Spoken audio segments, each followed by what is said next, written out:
এই দোয়াটি 7 বার পাঠ করুন। আল্লাহ রাব্বুল আলামিন 70টি বড় বড় বিপদ থেকে আল্লাহ তাআলা আপনাকে হেফাজত করবেন।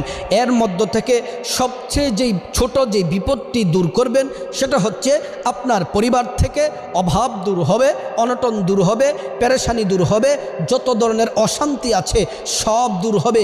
বিখ্যাত তাবিঈ হযরতে মকহুল রাহমাতুল্লাহি আলাইহি তিনি বলেন, যারা যে নারী পুরুষ দৈনিক এই বাক্যটি 7 বার পাঠ করবে আল্লাহ তাআলা 70টি বিপদ দূর করবেন। দোয়াটি হলো লা হাওলা ওয়ালা কুওয়াতা ইল্লা বিল্লাহি ওয়ালা মালজা মিনাল্লাহি ইল্লা ইলাইহি। প্রিয় দিনী ভাই ও বোন, প্রত্যেক দিন কষ্ট করে 7 বার এই দোয়াটি পাঠ করুন। আল্লাহ তাআলা 70টি বিপদ দূর করবেন এবং আল্লাহ তাআলা পেরেশানি দূর করবেন, সংসারে আয় উন্নতি দান করবেন। আল্লাহ রাব্বুল আলামিন আপনাদেরকে বিপদ থেকে হেফাজত